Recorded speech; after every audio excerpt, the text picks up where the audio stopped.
Del Telematutino 11, gente importante a tratar temas importantes. Nos acompaña el general retirado José Miguel Soto Jiménez, ex secretario de las Fuerzas Armadas, diplomático, historiador, miembro de la Dirección Central de la Fuerza del Pueblo y presidente de la Quinta República. Como siempre, es un honor, es un placer, es una alegría compartir con usted. Y a mí me complace mucho estar aquí, ¿verdad? Debo saludar primero a Jacqueline, ¿verdad? Muchas gracias.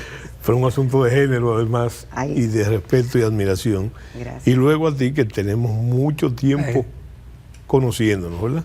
Años A. Años A.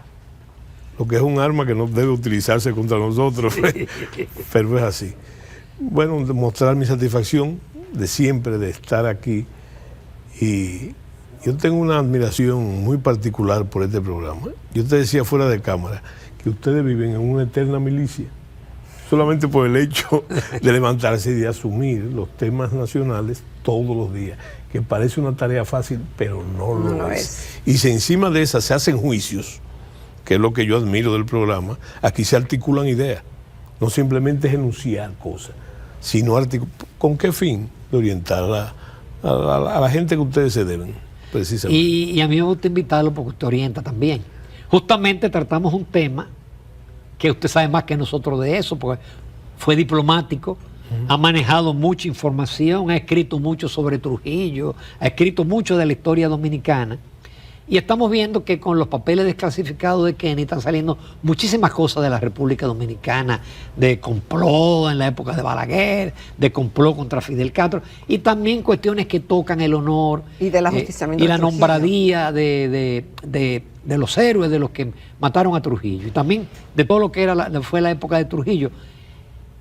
La veracidad de ese tipo de documentación y qué utilidad tiene, por ejemplo, para usted que es historiador. Bueno, mira, lo primero que hay, a mí me encanta la introducción que ustedes hacen, me encanta, por lo mismo, pero ustedes han dicho cosas importantes, pero la ausencia de la motivación, que tú te preguntas, ¿por qué Trump saca eso? Yo creo que ahí hay una especie de intención dominicana, porque... O sea, pero él lo hizo como una promesa de campaña. Sí, pero ¿por qué? Hay que preguntarse el por qué. El problema es que el objetivo de desclasificar precisamente ese hecho, ¿verdad? Ese hecho, tiene que ver mucho con los errores a la usanza del Partido Demócrata. ¿Por qué lo saca ahí? Porque ahí van a salir cosas y trapos sucios de las administraciones demócratas, ¿verdad? Fíjate que el punto... ¿Y cómo él lo sabía? No, ¿cómo él lo sabía? Muy fácil, porque fíjate, si tú coges, y yo, como tú dijiste ahorita, me nutrí de esos papeles, lo declasificado está sombreado. Tú coges los papeles y tú ves que está sombreado, los hechos críticos que están clasificados. Se pueden desclasificar, y yo creo que tú lo dijiste también, el doctor Bernardo Vega, y hay que mencionar a Víctor Grimaldi, son maestros en la investigación de los papeles desclasificados,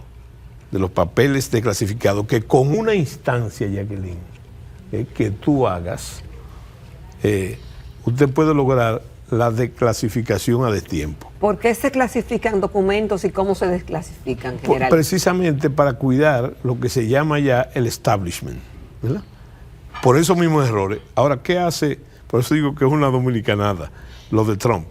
¿Qué hace Trump? Los detapa. Ese punto pesado, esa piedra pesada del caso Kennedy, que ha sido investigado. Mira, inclusive hay magníficas producciones. Películas, claro, que se queda uno en nada cuando la termina de ver. Ahora, ustedes hicieron alusión también al caso Warren, el informe Warren. El informe Warren, donde ahí se llega, ¿verdad? Pero siempre a conveniencia del establecimiento, ¿verdad? ¿Qué hace este señor ahora, el presidente Trump? Que lo saca, pero lo saca con premeditación y alevosía, porque hay que tomar en cuenta, y tú me dijiste que estuvieron ahí en el sitio. Sí, yo estuve en Dallas el año pasado. Y yo he estado varias veces precisamente siguiendo la huella de ese acontecimiento. Pero para no dilatarnos en eso, te voy a decir, además, que el punto lo toca el mismo Kennedy, el punto pesado lo toca el mismo Kennedy, porque él dice que hay que tener mucho cuidado con la opinión de los locales. ¿Cuáles son los locales? Los informantes. Los informantes, ¿verdad? Entonces... O aquí tienen otro nombre. Sí. No vamos a decir. Otro nombre que es haitiano, Ah, sí. Calié. Calié. Que sí. Calié, que es hombre del cuaderno. Bueno, entonces, lo más importante del caso es ver, primero, que ahí aparecen las fuentes. Pero hay que leer. ¿Son fidedignas esas fuentes? No, yo no diría ni fidedignas ni no fidedignas. Yo lo que veo es envuelto en las circunstancias del momento. Sin embargo, tiene la virtud... Es una visión de que alguien... Es información. Pero no sabemos si dirigida pero o no, ni siquiera inteligencia. Porque la información no es lo mismo que la inteligencia. ¿Verdad? Hay un procedimiento para convertir la información en inteligencia. ¿Y cuál es el propósito? Que usted pueda predecir cosas de acontecimientos. Usted tiene, por ejemplo, que van a hacer determinado acto subversivo en tal sitio, ¿verdad? Eso es una información. Ahora, cuando tú lo pasas por lo que se llama el ciclo de la inteligencia, que es un procedimiento militar, sobre todo, esa información... La proyecta. La proyecta y hasta se pueden predecir cosas. Exacto. Predecir cosas en base al análisis de esa información. En el caso hay una omisión que hay que saber, que está ahí. ¿En cuál de los casos? No, en el caso de los papeles desclasificados. En sentido general. Que fíjate, se está hablando, hay cosas interesantes, pero que también se han dicho aquí, se conocían aquí. Hay cosas que se conocían, salvo los tremendismos que son propios de los locales y de las circunstancias. Pero dice quiénes son ahí las fuentes. Esa es una de las virtudes. Y siguiendo la fuente usted puede seguir.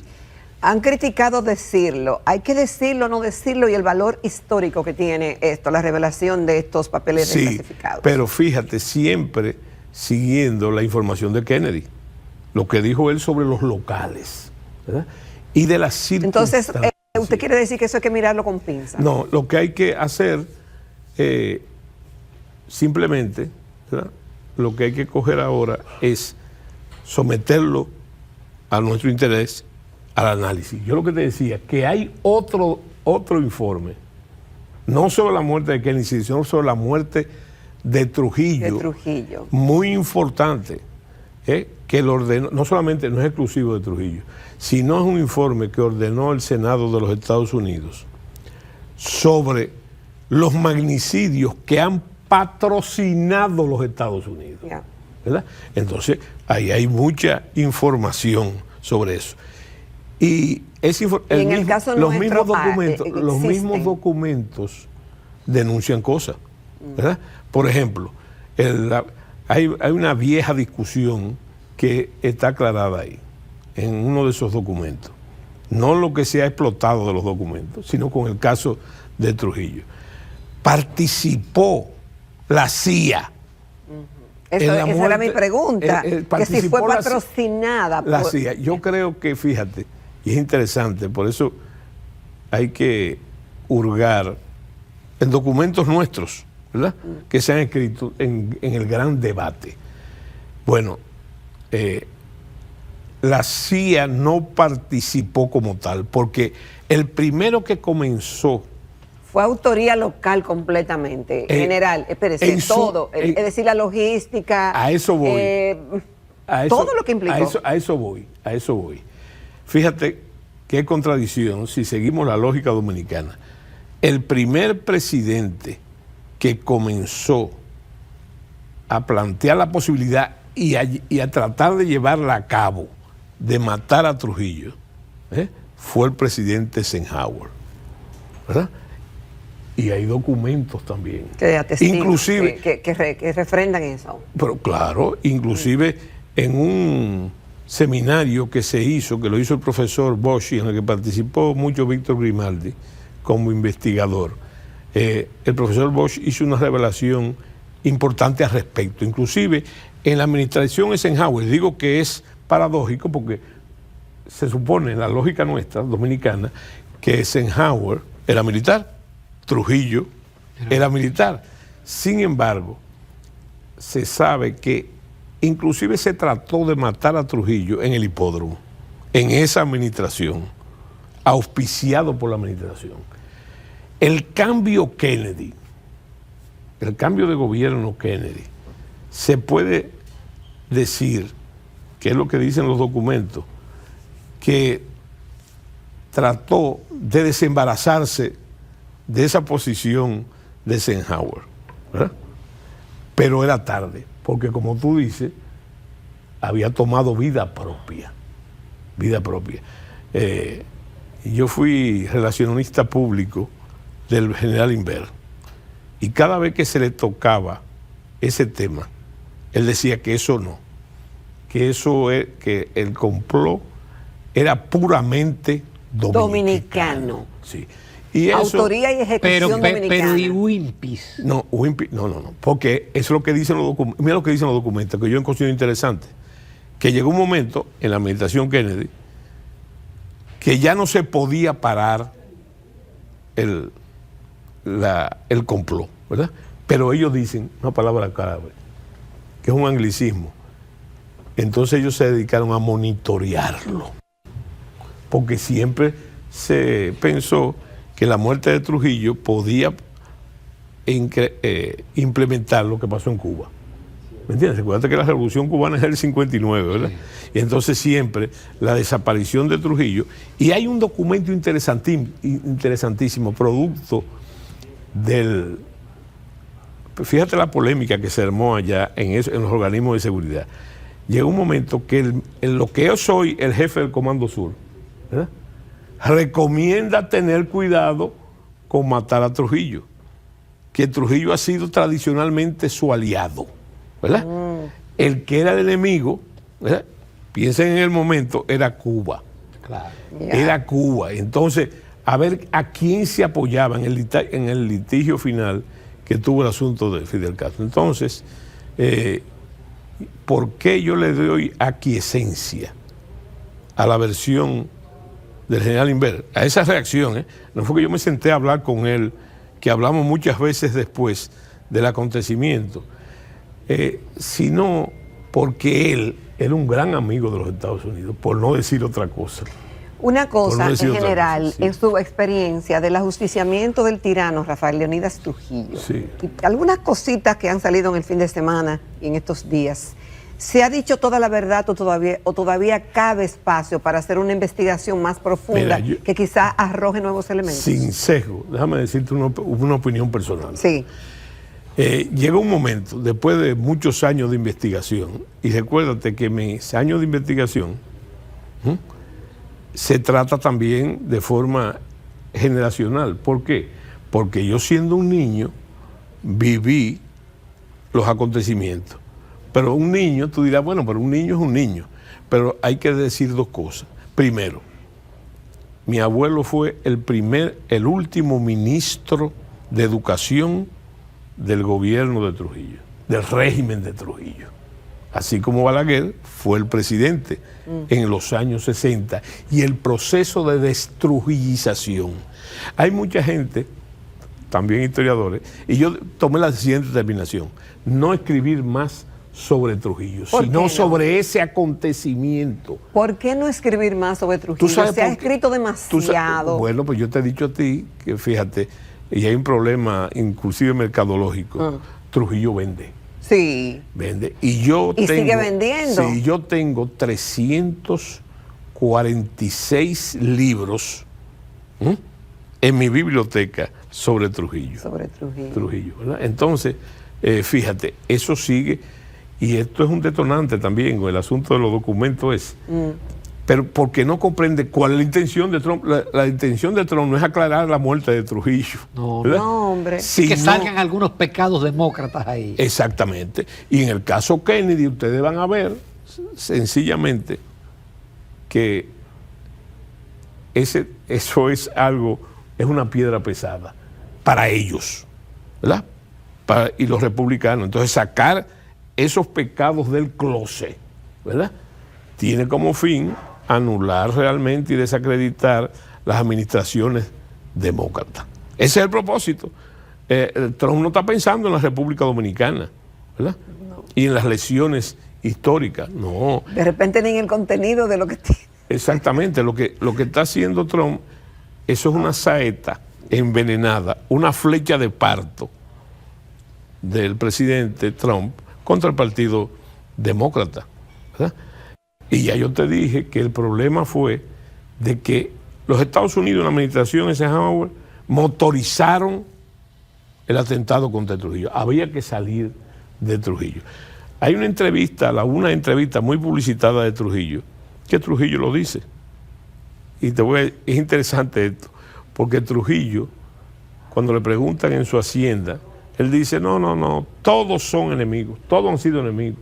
Desde Cordell Hull, Somerville, todos enemigos, ¿verdad? Porque ya había cambiado el apoyo ese que gozó Trujillo antes y después de la guerra, de la Segunda Guerra Mundial. Entonces, pero hay otra intervención de Trujillo que es interesante, muy interesante. Trujillo, creo, se iba mucho a Miami, casi clandestinamente, a ver a su hijo jugar polo y a otras cosas, ¿verdad? Ajá. Y entonces resulta que le preguntaron, estamos hablando, recuerda que la muerte de la Mirabal fue en el 60, ¿verdad? En el 60. Y habían pasado cosas ya. Recuerda también que la intervención de Bahía de Cochino pasó un mes antes de matar a Trujillo. Y le preguntaron a Trujillo sobre una serie de eventos escandalosos que habían pasado en ese momento. Y Trujillo dijo una frase lapidaria que lo dice todo. Trujillo dice, yo soy el responsable de todo lo malo que pasa en la República Dominicana, pero también soy responsable de todo lo bueno. Sí. Entonces, tú dices, no, esa es una frase. No, no es una frase, ¿no? Es la lógica. Un concepto. ¿Verdad? Porque él sabía que él había roto su propia lógica. Trujillo había roto su propia lógica. Fueron 31 años de gobierno, la gente no repara en eso. Eso fue simplemente un continuo. Hubo posiciones subsiguientes de esa dictadura. Y ya en ese momento, estoy hablando a partir de uno de los eventos desencadenantes muy importantes, que fue el secuestro de Galíndez y la muerte de Octavio de la Maza, hermano de Antonio, que motivaron, ¿verdad? Igual que la pastoral de la iglesia de los 60 y la expedición y el movimiento subsiguiente del 14 de junio, ¿verdad? Vamos a una breve pausa. Sí. José Miguel Botecho, un recuento ahí de 31 años y un poquito más. No, y lo que pasó después, la interpretación. Vamos a caer ahora, en este momento. Sí. Volvemos en unos minutos. Continuamos en Telematutino 11 esta mañana. Estamos muy complacidos con la participación del general retirado José Miguel Soto Jiménez, exsecretario de las Fuerzas Armadas, historiador, diplomático, político, presidente de Quinta República y miembro de la Comisión Central. De la Dirección Central de Fuerza del Pueblo. General, es imposible no hacer una entrevista con usted y mencionar el tema de Haití, en el sentido de que sigue latiendo ahí, y ahora vemos los guetos, vemos Friusa, vemos el racismo el que nos acusa Amnistía Internacional, y el reconocimiento del presidente Abinader de que existen muchos indocumentados haitianos en las construcciones dominicanas.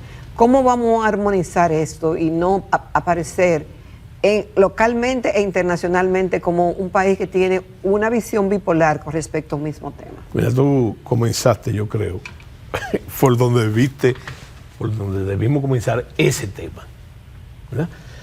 Mira, ustedes hicieron referencia a una serie de declaraciones que ha dado respecto el señor presidente de la República, que a mí me llaman mucho la atención. Pero tengo que referirte que hace algo más de un año, yo no sé si ustedes recuerdan, que el presidente Leonel Fernández a raíz de esas mismas declaraciones de Amnistía Internacional, fue a la frontera de Dajabón, y yo lo acompañé. Y en la línea, él dijo lo correcto, el presidente Fernández. ¿Qué dijo el presidente Fernández? Ya cuando era claro que había una articulación, ustedes lo dijeron también, con el caso del Río Masacre y las medidas que se tomaron, el presidente Fernández dijo directamente, y eso pone de relieve lo que yo he dicho tantas veces, del dominicanismo del presidente Fernández. ¿Tú sabes por qué? Porque tengo que decir también, meter mi anuncio, no justificatorio. Yo digo que si yo tuviera una pizca de duda sobre el dominicanismo de Leonel Fernández, del presidente Fernández, yo no estuviera ahí, simplemente. Y entonces, el presidente Abinader, cuando el presidente Leonel Fernández en Dajabón, en la línea fronteriza, señaló el caso de Amnistía Internacional y de otras organizaciones que lesionan el derecho que tiene todo Estado de marcar sus líneas. Sí. ¿Cuál era la acusación de Amnistía? La misma de ahora. Llamo la atención también. El presidente Abinader no habló en esa época. Pero la misma de siempre, en general, sí. Usted me perdona, la misma de siempre. Amnistía ha sido consistente en este gobierno y en otros gobiernos. Y en otros gobiernos. Pero es esa persistencia la que llama la atención y a la que se refirió el presidente Leonel Fernández en ese momento, ¿verdad? También debo decirte, y eso provocó un desencaje, que días después, la vicepresidente Raquel Peña,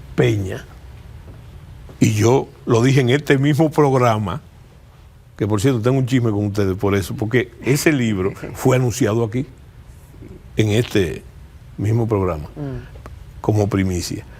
Yo les digo que ella se refirió a lo mismo, casi parafraseando al presidente Fernández, ¿verdad? Y no se habló más. El presidente Fernández se ha referido varias veces a eso. Y yo lo que pienso es que mi visión no es que ha evolucionado poco, porque yo le voy a decir una cosa. Yo tengo más de 30 años casi coherente o coherente totalmente con lo que yo he dicho siempre. Y he dicho también aquí mismo que yo he llegado al fundamentalismo, ¿verdad? Yo no me preocupo tanto, vamos a llamarlo así, como se preocupa el presidente Abinader con el caso haitiano allá, pero que el problema no está allá, el problema está aquí. Está aquí. Y entonces, en ese... ¡Qué buen punto! Sí, exactamente. Es profundo. Y él insiste. Sin embargo, cuando adopta él el tema, no solamente en el Río Masacre, tú le llamaste, usaste una palabra de que había cierta... Es una dualidad. Bipolaridad, ¿verdad? Pero hay una dualidad en lo que, como tú has dicho y ustedes han dicho, en lo que se dice y lo que se hace. Lo que pasa es que fue conveniente, muy conveniente, porque fue articulado después como una política, como una acción de campaña, ¿verdad? Pero ahora resulta, y si tú quieres puedes ver lo positivo, primero me siento muy bien junto con el grupo de dominicanos que han sido nacionalistas, ¿verdad? Y que le han dicho y me han dicho nacionalistas de hojalata y de lo que sea. Yo me siento muy bien con eso. Para mí no. ¿Por qué? Porque lo que se dijo y se ha dicho, y lo dijo también el presidente Fernández, se ha producido. Y ahora algo más interesante aún, el presidente Abinader lo da como bueno. Ya ¿tú sabes cuál fue la palabra que él usó con respecto a Amnistía Internacional? Que era un absurdo. Y antes no era un absurdo. No, antes era un absurdo. Y entonces, él ahora usa del absurdo. Usa otro caso que como a ti te desalienta, a mí también. porque no está curado, porque se podría ver, bueno, pero tomó conciencia el presidente de que todo lo que se decía ha pasado. Pero hay un detalle más interesante con respecto a ese mismo tema. Resulta que ahora son válidas la mayoría de las cosas, pero cuando, como dice el pueblo, una cosa es con violín guitarra, y otra cosa es con violín. Mira, y entonces, fíjate cómo ahora, ¿verdad? ¿Cómo no? Mira, es difícil no decir una mala palabra, ¿verdad? Porque una cosa, la palabra es caramba, por no decir carajo, ¿verdad? Pero ven acá, el problema es, fíjate cómo han articulado el asunto. En el caso de Friusa, para no decirte que yo he dicho muchas veces que el problema de la migración haitiana, ilegal haitiana, aquí, o legal también, porque ahora hay una denuncia de un número exacerbado de visas que se han otorgado, creo que son 27,000 en 2 meses o algo así. Bueno, resulta que ahora realmente el presidente reconoce que es una amenaza, que es una verdadera amenaza, ¿verdad? Que eso es. Que lo es. Es la más, para mí, sí, es la más grave amenaza que se ha planteado jamás al Estado dominicano, el asunto de la migración ilegal. La más grave amenaza. Pero sin embargo, el presidente dice una cosa que yo no entendí realmente, honestamente no entendí, que el gobierno vive interviniendo a Friusa. No, el gobierno no vive interviniendo en Friusa. Friusa es un lunar, vamos a llamarle así, que atenta contra nuestra soberanía y que, usando una palabra, es un lunar maligno que se puede convertir, va a ser metástasis, o está haciendo metástasis. Tú hablas o citaron en la frase de Pelegrín con respecto al número de Friusas. Bueno, yo pienso que él está hablando en gradualidad, porque yo recuerdo cuando no era Friusa, estoy hablando hace más de 20 años, a mí me llamó mucho la atención una especie de Friusa del sur, pero pequeño, que era lo que se llamaba el bate y bombita, donde hasta las clases se daban en creol, y tú ibas al cementerio y las lápidas estaban en creol. Ese era el mismo lunar. Lo que pasa es que Friusa, y a mí me incomoda, ya dije la grosería, de que resulta que ahora no se ve ese lunar y el problema que es Friusa. No se ve eso. Lo que se ve es la marcha del 30, ¿verdad? La marcha del 30, que han querido descalificar al joven, creo que se llama Ángelo, yo no lo conozco, con respecto a esa marcha. Pero ustedes no recuerdan que bajo el liderato encomiable del Instituto Duartiano, a principios de este gobierno, ¿cuántas marchas se hicieron? Yo fui a todas. Yo fui a todas las marchas. Y es un método que yo pienso exitoso. Ahora han querido descalificar a este muchacho, al señor Ángelo. Y cuando hablo la palabra muchacho me recuerda, y hay que tomarlo muy en cuenta, que así descalificaron en su momento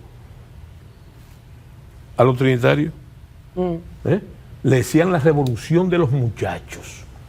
Y los conservadores entonces apuntaban a decir que eso eran unos muchachitos, ¿verdad? Y que es más, usando el lenguaje dominicano, que el que se acuesta con muchachos, ya tú sabes lo que pasa, ¿verdad?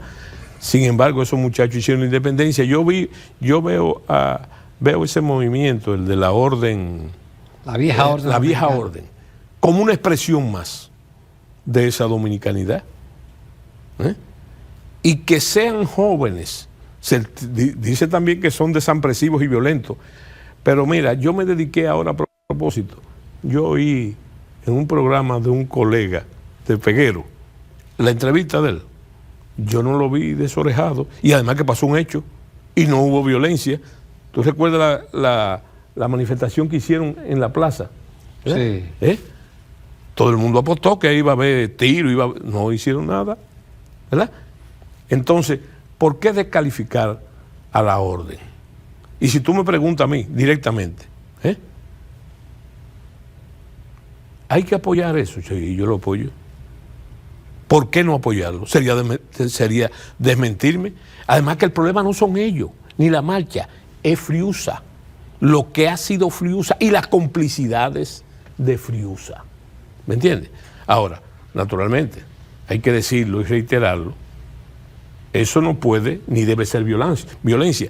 El presidente de la Cámara de Senadores creo que ha dicho, ¿verdad?, que eso es una provocación.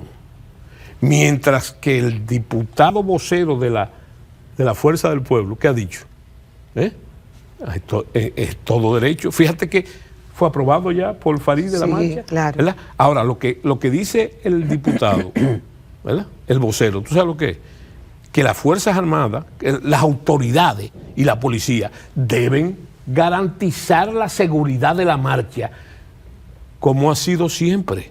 Sí. ¿Me entiendes? ¿Y por qué ahora no? ¿Por qué ahora los temores de eso? No será... Porque por los antecedentes de Friusa. No, y déjame decirte otra cosa. Ustedes recuerdan, y yo sé que sí, que cuando comenzó el asunto de migración, ¿dónde hubo los primeros inconvenientes? Fue en el este de la República, donde se supone que no debía pasar. Pero ahí realmente ha habido una tolerancia, vamos a llamarla así, sí, una tolerancia, sin meternos en las implicaciones que puede tener y que tiene esa tolerancia. ¿Me entiendes? Entonces, ¿cuál es el temor con eso? ¿Realmente es una provocación? No, es algo, y tú como abogado lo sabes, es un derecho. Claro. Un derecho, ¿verdad? General. Pero, ¿cuál es las autoridades también autorizaron una marcha haitiana? Exacto. Sí. Y entonces, ¿por qué no hacerlo y descalificarlo? ¿Por qué? Bueno. Qué pena no tener más tiempo, general, pero lo que tratamos valió la pena. Antes de terminar, una distinguida televidenta nos dice: ¿qué programote? Felicidades al invitado. Terminamos. Bueno, nos indican que con esta nos despedimos, si Dios quiere. Aquí. Nos vemos mañana. Y muchísimas gracias. No hay tiempo para la doctora. Sí, la doctora Luz Rosa Estrella. Sí, bueno, adelante. Señores, gracias por la sintonía. No, pero adelante, nosotros nos despedimos, pero la doctora Luz Rosa Estrella. Okay.